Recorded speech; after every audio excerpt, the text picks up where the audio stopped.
linchamento virtual e para dizer que apesar de tudo isto, eu estou de pé. Na presença de Deus, no testemunho do Evangelho, desassombrado, eu não tenho medo. Eu não tenho medo da ameaça de ninguém, da cara feia de ninguém, da postagem de ninguém, do ataque de ninguém. Eu não tenho medo.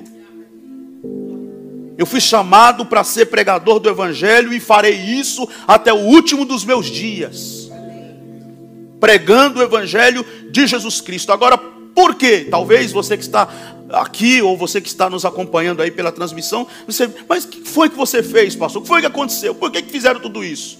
Você não sabe, se você não acompanhou, deixa eu te falar. Não é de hoje, não só eu, todos minimamente antenados, minimamente capazes de pensar, de fazer qualquer leitura possível, tem observado que não é de hoje que o movimento evangélico brasileiro, que a igreja evangélica brasileira vem flertando com a política partidária, com a militância política partidária.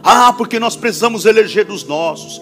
Porque nós precisamos de representantes lá. Porque as leis querem calar a igreja. Porque as leis querem perseguir a igreja. E eu pergunto a vocês, o que a bancada evangélica está fazendo lá? Ou o que tem feito até hoje? Por que deixou chegar no ponto que chegou em relação ao aborto, eu me refiro agora? Essa questão do aborto, por que eles deixaram chegar a esse ponto? Não estavam lá? Não foi esse o discurso que usaram sempre? Por que eles deixaram chegar a esse ponto que chegou agora? Não era esse o discurso? Não dizia que estavam lá para defender a igreja? Por que chegou a esse ponto? Por que eles deixaram chegar a esse ponto? E vou repetir o que eu tenho dito. E isso eu não disse agora, eu não disse ontem, eu não disse o mês passado. Isso eu venho falando desde lá de trás.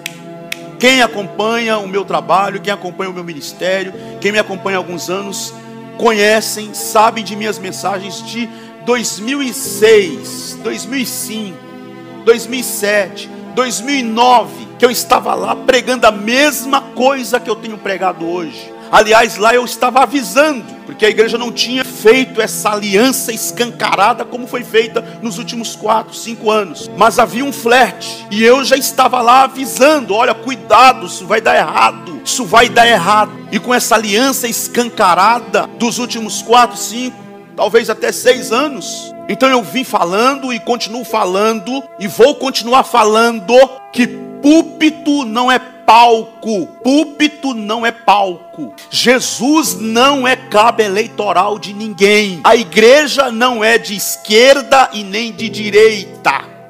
A igreja só tem uma bandeira a levantar, e esta bandeira é a bandeira do Evangelho de Jesus Cristo.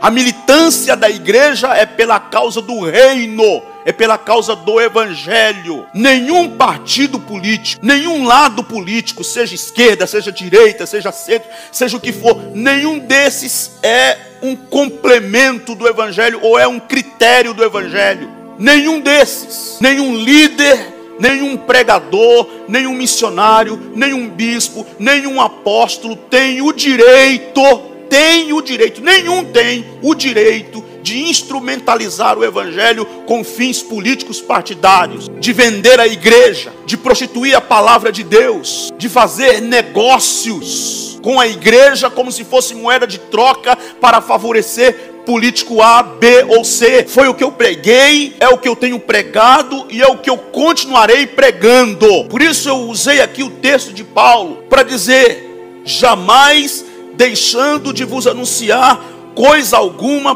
proveitosa, e de vou-la ensinar publicamente também de casa em casa, testificando tanto a judeus como a gregos o arrependimento para com Deus e a fé em nosso Senhor Jesus Cristo.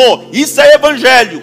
Evangelho é isso aqui. O que é o Evangelho? Qual é a nossa vocação como igreja? Qual é o nosso chamado como igreja? Como igreja. O nosso chamado como igreja é de ensinar, anunciar coisa proveitosa publicamente, de casa em casa, e testificar tanto a judeus como a gregos, como a pobres, como a ricos, como a pretos, como a brancos, o arrependimento para com Deus. Nós somos chamados para pregar isso aqui: o arrependimento para com Deus e a fé em nosso